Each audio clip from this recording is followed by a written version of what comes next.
monde a vu quand ma mère a envahi l'escalier de l'église et m'a giflé comme si je n'étais rien. Mais personne ne savait ce que je cachais sous cette robe.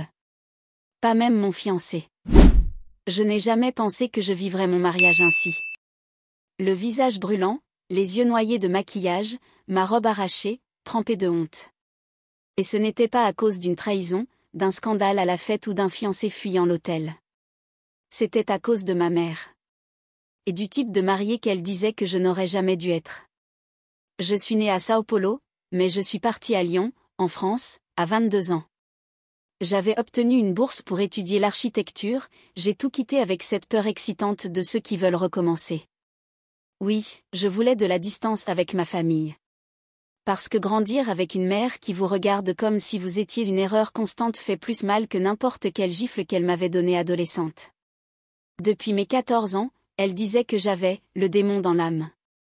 Tout ça parce qu'elle avait découvert une lettre qu'une amie, Julia, m'avait écrite, où elle me confiait qu'elle rêvait de m'embrasser. À partir de là, ma vie est devenue un enfer à la maison. Mon père se taisait. Ma grand-mère, qui m'aimait sincèrement, essayait de me protéger, mais ma mère me regardait comme si j'avais commis un crime. Tu es une aberration. Dieu va te punir, Isadora. C'était son mantra. Chaque fois que je sortais avec une robe découvrant l'épaule. Chaque fois que je parlais de la fac. Chaque fois que j'essayais de sourire. Quand je suis arrivée en France, j'ai juré de ne jamais revenir. Mais les choses changent. Ma grand-mère a eu un AVC, et la nostalgie m'a poussée à revenir la voir. C'est lors de ce retour que j'ai rencontré Camille. Oui, mon fiancé. Français. Doux, respectueux, attentionné, et oui, un homme. Un homme qui m'a aimé même après avoir découvert toute mon histoire. Et moi, je l'ai aimé aussi. Pour la première fois, je me suis sentie libre. Peu importait mon passé, ma sexualité, mes traumatismes. Il m'aimait tel que j'étais. Mais ma mère n'a jamais accepté. Jamais. Au début, elle faisait semblant. Quand j'ai annoncé le mariage, elle a même forcé un sourire. Ah, au moins maintenant tu as décidé d'être une vraie femme, hein, elle a dit devant ma tante, qui n'a pu qu'esquisser un rire gêné. Mais ce que personne ne savait, pas même Camille, c'est que ma mère me menaçait dans l'ombre. Elle m'envoyait des messages disant que Dieu allait me punir, que mon corps était impur, que je ne méritais pas de porter du blanc à l'autel. Et moi, je l'ignorais. Je pensais que ce n'était qu'une nouvelle phase de haine. Qu'au fond, elle n'était que blessée parce que j'étais partie refaire ma vie sans elle. Une semaine avant le mariage, elle est arrivée en France. Elle a dit qu'elle voulait participer. Et moi, naïve, j'ai cru qu'elle avait enfin accepté mon choix. Ce sera une petite cérémonie, j'ai expliqué. Quelque chose d'intime, juste avec les proches et la famille de Camille. Elle a seulement répondu, ouais. Froidement. Comme si elle préparait déjà quelque chose. Le jour du mariage, pendant que je me préparais avec l'aide de Gabi, ma meilleure amie brésilienne qui vit aussi à Lyon, mon cœur était agité. Quelque chose me disait que le silence de ma mère n'était que le prélude au désastre. Quand la voiture s'est arrêtée devant l'église, j'ai pris une grande inspiration. La musique jouait, les invités tournaient la tête pour me voir, Camille m'attendait là-bas, à l'hôtel, avec ce sourire. Ça devait être le plus beau moment de ma vie. Mais c'est là, sur les marches de l'église, que ma mère est apparue soudainement. Isadora. Sa voix a tout coupé. Même la musique. Les invités sont restés figés. Elle a grimpé les marches, sans un mot, m'a giflé si fort que ma tête est partie sur le côté. Tu es une honte. Tout ça n'est qu'une farce. Elle a arraché mon voile avec une telle brutalité qu'elle a déchiré une partie de ma robe. J'ai essayé de retenir, de dire quelque chose, mais elle a craché par terre. Tu ne mérites pas de te marier dans la maison de Dieu. Espèce de dégoûtante. Camille a accouru, Gabi aussi. Les invités se sont levés, incertains, était-ce une mise en scène, une crise, ou quoi? Mais moi je savais. C'était ma mère. Sans masque. La dernière chose qu'elle a criée avant que les garçons d'honneur ne la repoussent fut. Délaisse-leur, espèce d'immonde. Délaisse-leur ce que tu caches sous ce déguisement. À ce moment-là, je n'ai voulu qu'une seule chose, disparaître. Mais ce qu'elle voulait dire par là, personne ne le savait. Pas encore. Cette phrase d'elle résonnait encore dans ma tête tandis que je me cachais dans la sacristie avec Gabi qui essayait de me consoler. Dis ce que tu caches sous ce déguisement. Elle ne parlait pas seulement de la robe. Cela avait un autre poids. Une menace voilée. Et pour la première fois depuis longtemps, j'ai senti revenir l'ancienne peur. La peur de mon adolescence, quand je pleurais enfermée dans la salle de bain avec la radio allumée pour que personne n'entende. Camille est entrée peu après, essoufflée, me demandant si j'allais bien, si je voulais reporter la cérémonie, si je préférais tout annuler. Je l'ai regardée, les yeux embués, et pour la première fois j'ai ressenti de la honte d'être qui j'étais. Comme si j'avais menti. Comme si j'étais une erreur ambulante qui salissait tout autour d'elle. Ce n'est qu'une femme amère, Isa. Tu n'es rien de ce qu'elle a dit. Tu es mon choix. Et je suis le tien. C'est tout ce qui compte. Je voulais y croire. Mais ce n'était pas si simple. La cérémonie a été repoussée. Une partie des invités est partie. Sa famille à lui est restée choquée, sans savoir s'il s'agissait d'un drame de feuilleton ou d'une véritable crise. Et ma mère a été escortée dehors par 2 agents de sécurité, hurlant des versets de la Bible comme s'il s'agissait de Pierre. Le lendemain, la nouvelle a circulé parmi les Brésiliens de Lyon. Une mère de mariée agresse sa fille à l'église. Certains amis m'ont appelé, d'autres ont disparu. Il y en avait même qui commentaient, mais en même temps, Isadora a toujours été un peu bizarre, non, comme si mon passé justifiait ce qui s'était passé. Gabi a été la seule à rester solidement à mes côtés. Tu dois le dire, Isa. Pas à tout le monde. Mais à lui. Camille t'aime. Tu dois lui faire confiance. Je le savais. Mais dire, c'était rouvrir la blessure. C'était parler à voix haute de celle que j'avais été, de tout ce que j'avais tenté d'oublier en quittant le Brésil. Quand j'étais adolescente, ma mère ne m'agressait pas seulement avec des mots. Elle m'emmenait à des séances de guérison, dans une église du bras. Elle m'a fait honte devant des pasteurs qui criaient que j'étais possédée. Une fois, elle m'a obligée à jeûner 3 jours, sans rien manger d'autre que du jus, en disant que cela allait me purifier. Mais ce que personne dans ma famille n'a jamais su, ni elle, ni mon père, ni ma grand-mère, c'est qu'à 17 ans, j'ai tenté d'en finir avec ma vie. C'est mon amie Julia qui m'a sauvée, encore une fois. Elle est arrivée chez moi au bon moment. J'étais inconsciente, le poignet ouvert, sur le sol de ma chambre. J'ai été transportée à l'hôpital, mais la version officielle qu'on a racontée fut « accident domestique ». Ma mère a fait semblant de pleurer. Et elle n'a plus jamais évoqué le sujet. C'est là que j'ai pris ma décision. Dès mes 18 ans, je partirai. Et c'est ce que j'ai fait.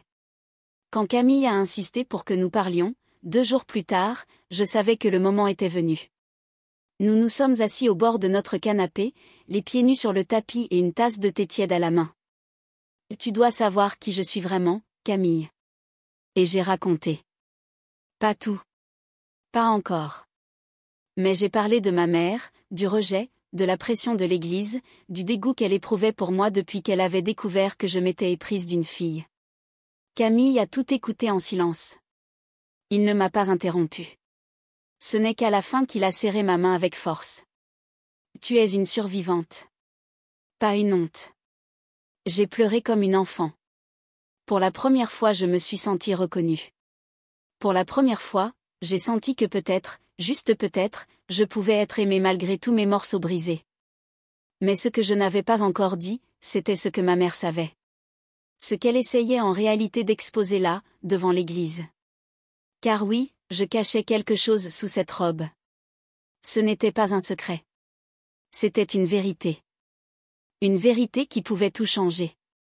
Pendant des années, j'ai fui ce mot. J'ai fui la conversation. J'ai fui jusqu'au miroir. Être qui je suis a toujours été dangereux. Au Brésil, c'était un motif de coup. En France, un motif de méfiance. Et malgré tout, j'ai essayé de me construire sur la peur. En faisant semblant que mon passé était derrière moi, alors qu'en réalité il restait collé à ma peau. Ce que je cachais sous la robe n'était pas un corps impur, comme ma mère le disait. C'était mon vrai corps. Mon corps trans. Je suis une femme trans. Et personne à part Gabi ne le savait ici, à Lyon. Pas même Camille. Et avant que quelqu'un pense que elle, avait trompé, je dois le dire, tout entre nous était réel. Chaque connexion, chaque geste, chaque sentiment. Oui, nous avons eu des moments intimes, mais toujours avec respect, avec délicatesse. J'inventais des excuses plausibles, je disais que j'avais des traumatismes, que je préférais y aller doucement, que je voulais construire quelque chose avant de me livrer complètement. Il n'a jamais forcé. Jamais insisté. Il m'a seulement aimé. Et moi, lâchement, j'ai laissé la peur me réduire au silence. Pendant des années, l'idée d'être rejetée encore une fois, de recevoir une autre gifle, de voir dans ses yeux le même dégoût que je voyais dans ceux de ma mère, me paralysait. Alors j'ai repoussé la conversation. Toujours en me disant, demain je lui dirai. Mais ce demain n'arrivait jamais. Jusqu'à ce que ma mère arrive. Elle savait. Elle savait depuis le début. Elle m'avait menacé par message. Elle disait qu'elle allait lui ouvrir les yeux avant qu'il ne soit trop tard.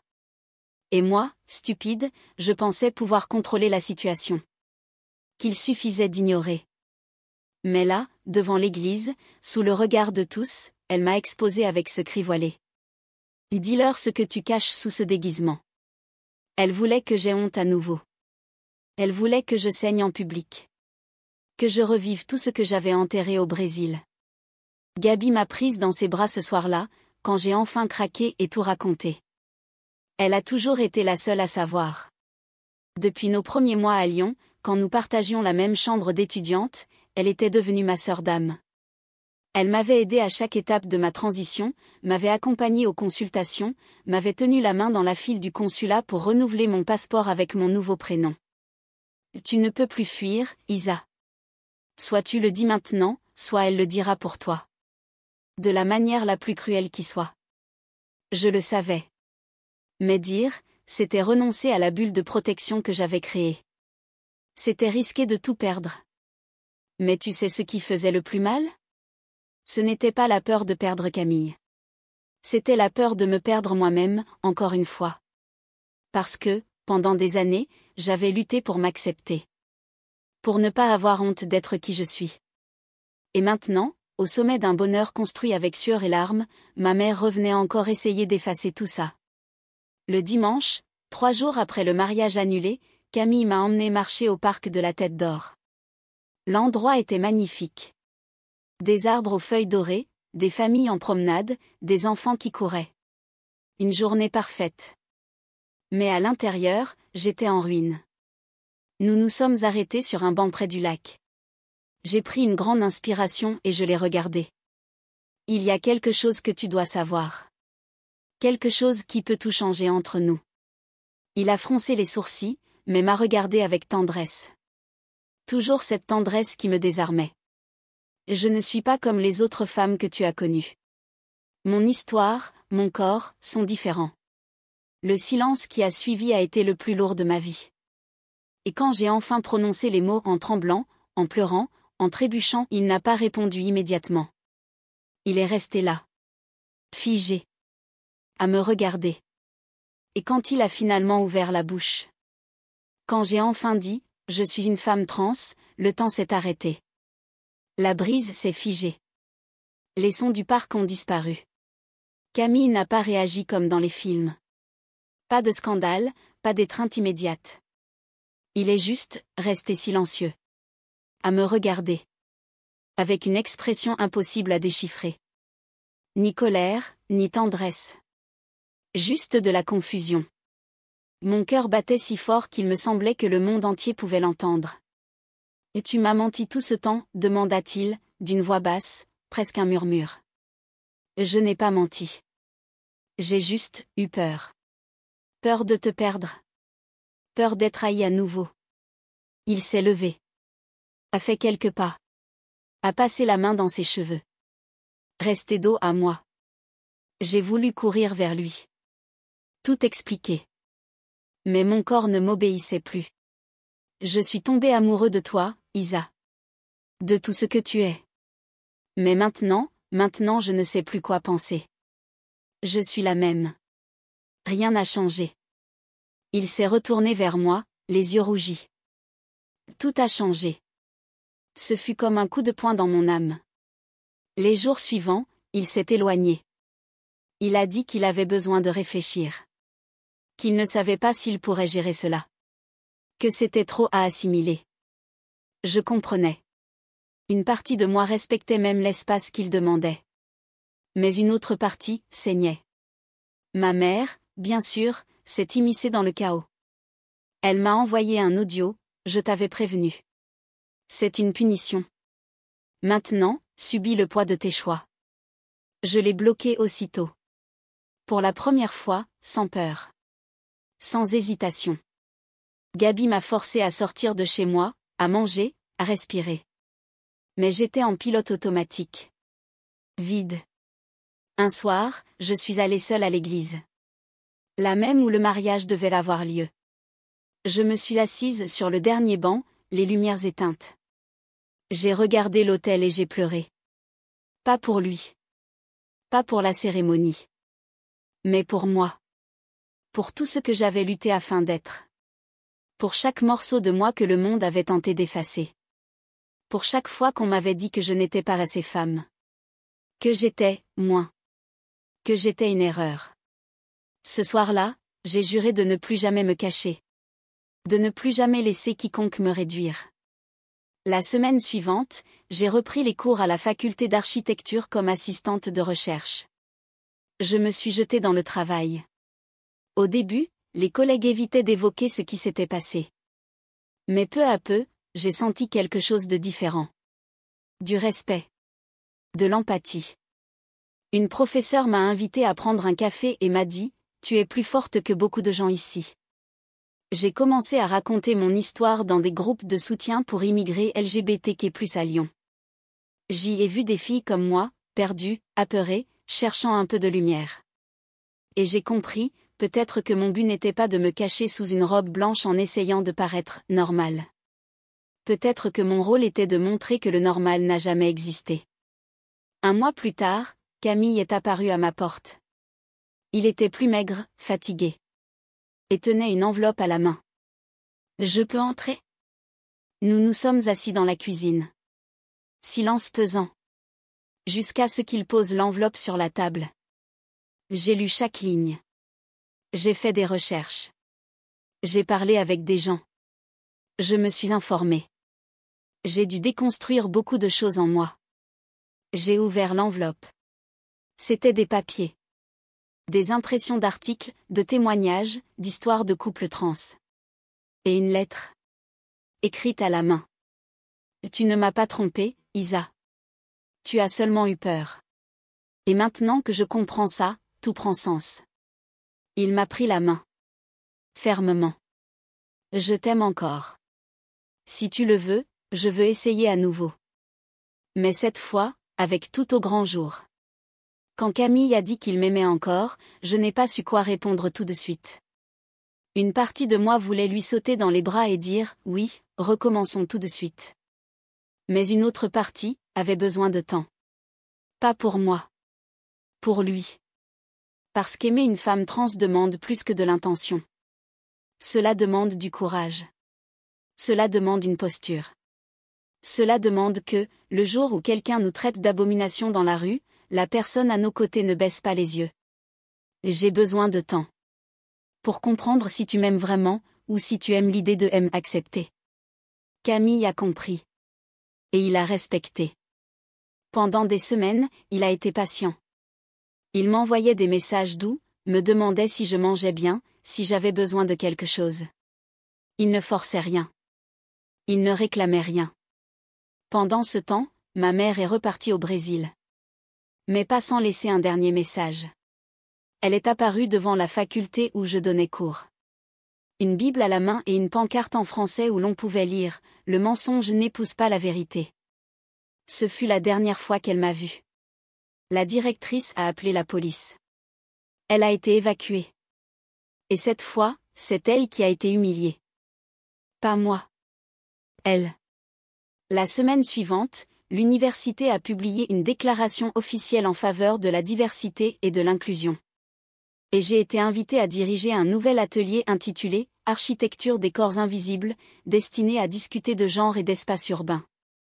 J'ai tenu à ouvrir le premier cours avec une phrase que Gabi me répétait toujours. Il n'y a rien de plus révolutionnaire que d'occuper les espaces qu'on t'avait dit de ne jamais occuper. 2 mois plus tard, Camille m'a invité à prendre un café. Mais au lieu d'un café, il m'a emmené dans le jardin du Palais Saint-Pierre, là où nous avions l'habitude de nous asseoir au début de notre relation. Il a sorti de sa poche une petite boîte. Mais cette fois, ce n'était pas une bague. C'étaient 2 alliances. Simples. Dorées. Sans pierre. Sans excès. Je ne veux pas qu'on revienne en arrière. Je veux qu'on construise à partir d'aujourd'hui. Si tu le veux. Sans cérémonie. Sans église. Juste nous. J'ai pris une profonde inspiration. Et j'ai dit, oui. Nous nous sommes mariés civilement. Avec Gabi comme témoin. Sans voile. Sans robe blanche. Je portais une combinaison couleur bordeaux. Des talons moyens. Et un collier hérité de ma grand-mère qui, même de loin, m'avait envoyé une lettre disant qu'elle était très fière de moi. Aujourd'hui, 2 ans plus tard, je suis mariée, reconnue et enfin, entière. Ma mère ? Elle n'a jamais repris contact. Et sincèrement, elle ne me manque pas. Parce que l'autel qu'elle avait voulu détruire n'était pas celui de l'église. C'était celui que j'avais construit en moi. Et celui-là, elle n'y mettra plus jamais les pieds. Commentaire Madame Reddit. C'est drôle comme ceux qui crient le plus fort, Dieu va te punir, sont souvent ceux que la vie corrige en premier. Mais Isa n'a pas seulement gagné, elle a donné une leçon. Littéralement.